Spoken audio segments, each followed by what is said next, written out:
আমি আর আদিনাথ একই সঙ্গে একই জায়গায় কাজ করি। দুজনে প্রতিদিন একসাথে একই রাস্তা দিয়ে বাড়ি ফিরি। সারাদিন কাজ করে বাড়িতে ফিরে খেয়ে দিয়ে বিছানায় গা ফেললেই স্বস্তি। শান্তি আর কোথায় রে? কোথাও শান্তি নেই। যাকে বাড়িতে পৌঁছাবি তাকে দেখবি লোডশেডিং হয়ে গেছে। কোথায় সে ঘুম আর কোথায় সে আরাম। সত্যি যা বলেছিস, একদম খাঁটি কথা। এত গরম পড়েছে যে কিছু বলার নেই। দিনের পর দিন যত গরম বাড়ছে, লোডশেডিংয়ের মাত্রাও তত বাড়ছে। প্রত্যেক দিনের একই ঘটনা। গরমে ঘুমোতে ইচ্ছে না করলেও বিছানায় শুয়ে থাকি, কারণ সারাদিন অফুরন্ত পরিশ্রমের পর আর ইচ্ছে করে না যে একটু বাইরে বেরিয়ে হাওয়া খেয়ে আসি। এই দেখ, এখানে কালকে একটা অ্যাক্সিডেন্ট হয়েছিল। আদিনাথ কথাটা সম্পূর্ণ করতে যাবে, তখনই আমি আদিনাথকে চুপ করিয়ে দিলাম। পরে শুনছি, তাড়াতাড়ি পা চালা। চুপচাপ কিছু দূর হেঁটে যাওয়ার পর আবার দুজনে কথা বলা শুরু করলাম। তোকে কতবার বলেছি না ওই জায়গাটা দিয়ে পার হওয়ার সময় কোনো আওয়াজ করবি না? কথা বলতাম না, কালকে ওই লাশ দুটো পাওয়া গেছে তাই বলছিলাম আর কি। একই কথা প্রত্যেক দিন বারবার বোঝাতে ভালো লাগে না। যেদিন বিপদে পড়বি সেদিন বুঝবি। বাড়ি ফিরে দেখলাম আমার পিসির ছেলে লালু এসেছে। কি রে লালু, কেমন আছিস? কখন এলি? এই তো কিছুক্ষণ হলো। তো হঠাৎ এলি কেন? কিছু জানিয়ে এলি না? তাহলে খাওয়া দাওয়াটা তো ভালো হতো। কেন, কিছু সমস্যা? আমি কি আবার রিটার্ন চলে যাব দিয়ে জানিয়ে আসবো? দূর পাগল, তুই সে একই রয়ে গেলি, তোর ফাজলামিটা কমলো না। লালু অন্যবার আমাদের বাড়ি এলে আগের থেকে জানিয়ে আসে, কিন্তু এবারে কেন এমন করলো সেটা ঠিক বুঝতে পারলাম না। আমার একটু সন্দেহজনক লাগলো। কাজের থেকে এলে অনেক ক্লান্ত আছো, দেরি করো না, ফ্রেশ হয়ে খাওয়া দাওয়া করে নাও, তারপর দুজন মিলে একটু বাইরে বেরোবো। বাইরে বেরোবি মানে? কোথায় যাবি? তোমাদের এখানে যা লোডশেডিং হয় তা আমার ভালো করে জানা আছে। আজকে রাতে কারেন্ট আসবে বলে সন্দেহ আছে, তার উপর আবার যা গরম, ঘরে ঘুম আসবে না। তাই ভাবছিলাম একটু দুজন মিলে ঘুরে আসি, তারপরে সে শুয়ে পড়বো। ঠিক আছে, তাই হবে। চল খেতে চল। না, আমি খাবো না, আমি তো খেয়ে এসেছি। অনেকবার জোর করা সত্ত্বেও লালু কিন্তু খাবার খেতে গেল না। বলল সে নাকি বাড়ি থেকে খেয়ে এসেছে, তার আর খিদে নেই। আমি জোর করলাম না। ফ্রেশ হয়ে যখন খাবার ঘরে খেতে গেলাম, তখন দেখলাম মা একটু চিন্তিত। কি হয়েছে মা, তোমাকে এমন দেখাচ্ছে কেন? পান্তা ভাত আর রুটি কিছুই নেই, তোকে মুড়ি খেতে হবে। ঠিক আছে, কোনো ব্যাপার নয়, আজ একটু অসুবিধা হবে সেটা বুঝতে পেরেছি। মা কোনো কিছু উত্তর না দিয়ে আমাকে শুকনো মুড়ি আর জল দিল। জল আর মুড়ি, কোনো সবজি নেই? একটু আমতা আমতা করে মা বলল, গরম গরম রুটি বানিয়ে সবজি জোগাড় করছিলাম, দিনে কিছু পান্তা ভাতও ছিল। হঠাৎ করে কোথা থেকে একটা কালো বেড়াল এসে সব খাবারগুলো মুখ দিয়ে দিল। এমন অলক্ষণী কাণ্ড কখনো দেখিনি বাবা। সব খাবারগুলো নষ্ট হয়ে গেল। ভাগ্যিস লালু বাড়ি থেকে খেয়ে এসেছিল, না হলে কি যে হতো বাবা কে জানে।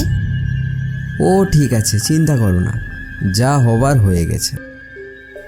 আজকে সবই যেন আমার সন্দেহজনক লাগছে, কারণ এমন ঘটনা আমাদের বাড়িতে কখনো ঘটেনি।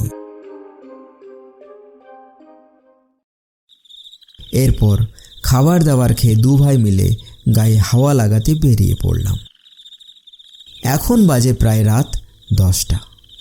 আমি আর লালু রাস্তা দিয়ে হাঁটছি।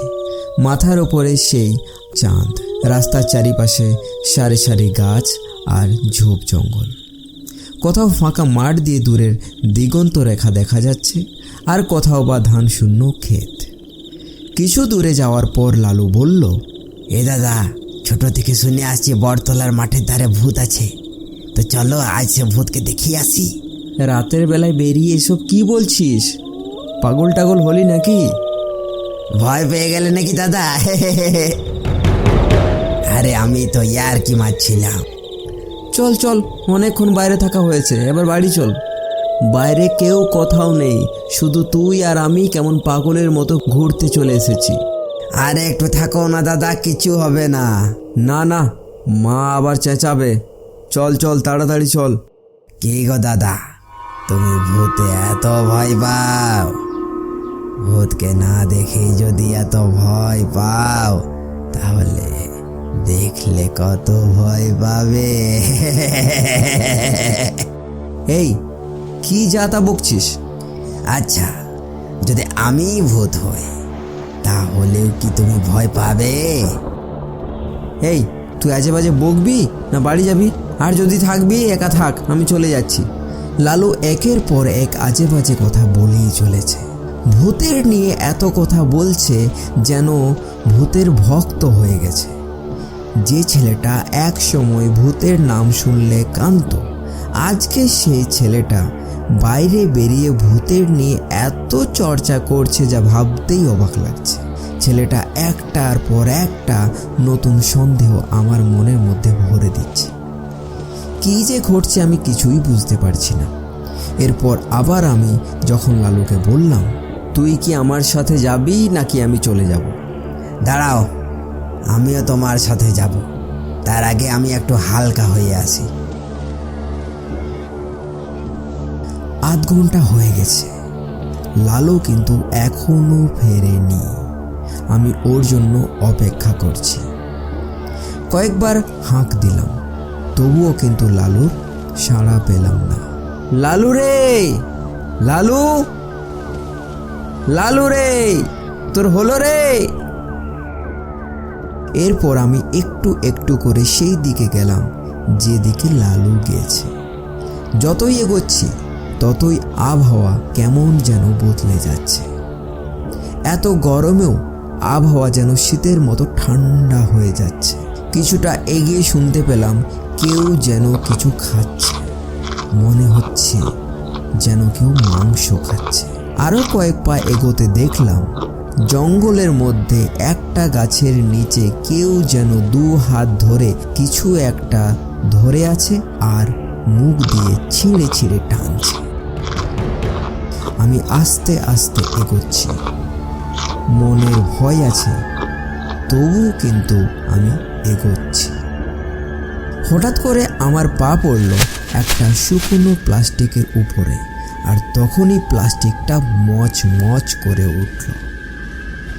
যেই মচমচ করে উঠল, সেই তখনই মাংস খাওয়ার লোকটা আমার দিকে জ্বলন্ত চোখ নিয়ে তাকালো।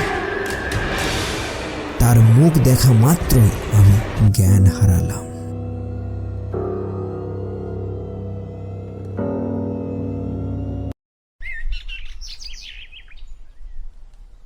পরের দিন সকালবেলায় যখন ঘুম থেকে উঠি, তখন সেরকম কিছু বুঝতে পারলাম না।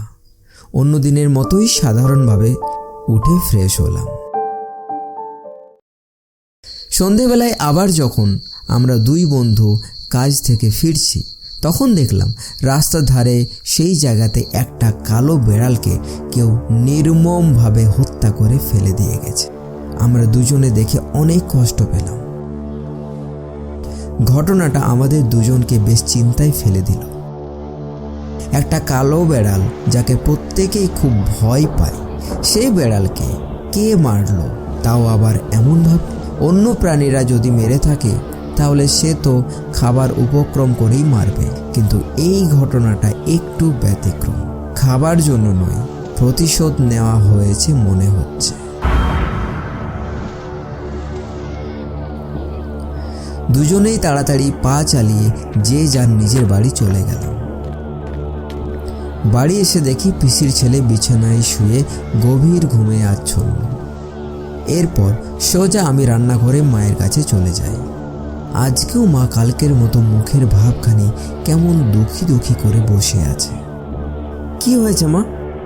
আর বলিস না রে, ভাত মাংস সবজি ডাল রান্না করে আমি স্নান করতে গিয়েছিলাম, এসে দেখি কোনো খাবারে একটু অবশেষও পড়ে নেই। এইসব কি বলছো মা? হ্যাঁ রে, যা বলছি সত্যিই বলছি। কাল থেকে আমাদের বাড়িতে কি যে ঘটছে কিছুই বুঝতে পারছি না। সারাদিন চিন্তা করলাম, নতুন কিছু রান্না করতেও ইচ্ছে করলো না, আর লালুও বলল খাবার ইচ্ছে। এরপরই আমার মনে সন্দেহ জাগলো। ধীরে ধীরে মনে পড়তে লাগলো কালকের রাতের ঘটনা। বিন্দু মাত্র অপেক্ষা না করে সোজা আমি সর্বেশ্বর ওঝার বাড়ি যাওয়ার ঠিক করলাম। বাড়ি থেকে বের হয়ে যাব ঠিক তখনই দরজার সামনে দাঁড়িয়ে আছে লালু। কোথায় যাবি দাদা? কোথায় আর যাব রে, সারাদিন না খেয়ে আছিস, মাও কিছু খায়নি, বাজার থেকে কিছু খাবার নিয়ে আসি। লালু আমার দিকে বড় বড় চোখ করে একটু রাগি রাগি হয়ে বলল, যাচ্ছিস যা, কিন্তু যদি মিথ্যা কথা বলেছিস তাহলে কিন্তু আমার চেয়ে খারাপ কেউ হবে না। তড়িঘড়ি করে বন্ধুকে সাথে নিয়ে সাহস করে চলে গেলাম ওঝার বাড়ি। ওখানে যাওয়ার পর ওঝা বলল, আজকের তিথি খুব ভালো, সে বুঝতে পারেনি বলেই আমার বাড়িতে আসতে পারলি, না হলে সে তোদেরকে ওখানে মেরে ফেলতো। ওঝা বাবার কথা শুনে আমরা দুজনে বিস্মৃত হলাম। অবাক হবার কিছু নেই, তোর বাড়িতে যাকে ভাই বলে রেখেছিস সে তোর ভাই নয়, এক তৃপ্ত আত্মা। তার মানে তাহলে ও কে, কার আত্মা? সেটা ওখানে গেলেই বুঝতে পারবি। বাড়ি যাওয়া মাত্রই দেখি লালু রক্ত চোখ নিয়ে মায়ের দিকে তাকিয়ে আছে, আর মা মেঝেতে জ্ঞান হারিয়ে পড়ে আছে। সাথে সাথে ওঝা তার কোমণ্ডলী থেকে জল বের করে লালুর দিকে ছুঁড়ে দিল। লালু জোরে জোরে চিৎকার করতে লাগলো, ছেড়ে দে, আমাকে ছেড়ে দে, আমার অনেক শক্তি, আমার সঙ্গে লাগতে আসবি না, নয়তো আমিও ছাড়বো না, আমাকে ছেড়ে দে। তুই কে? তুই ওদের বাড়িতে এসে ঠাঁই নিয়েছিস, তোর উদ্দেশ্য কি? আমি কিছু জানি না, আমি এখানেই থাকবো, আমি এখানেই থাকবো, আমি এখানেই থেকে খাবো, এটাই আমার বাড়ি, আমি যাব না। তোর আসল রূপ কি? তুই লালুর রূপ নিয়েছিস কেন? এদের বাড়ির সাথে তোর কিসের শত্রুতা? এরপরে লালু যা উত্তর দিল তাতে যেন হাড় হিম হয়ে গেল। আমার কোনো শত্রুতা নেই, আমি আসল লালু। দুদিন আগে জঙ্গলে রাস্তার পাশে যে অ্যাক্সিডেন্টটা হয়েছিল, সেখানে যে দুটো ছেলে মারা গিয়েছিল তাদের মধ্যে একজন ছিলাম আমি, আর একজন ছিল আমার এক বন্ধু।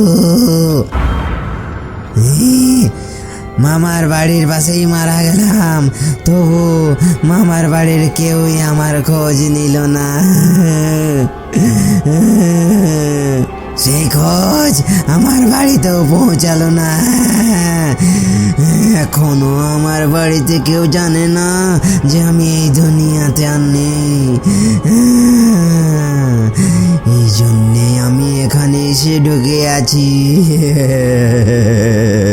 কিন্তু এখন তো তুই আর মানুষ নেই, আর তোর বাড়িও এটা নয়, তোকে এখান থেকে চলে যেতে হবে, নয়তো আমি তোকে এমন শাস্তি দেব যে তুই মুক্তি পাবি না।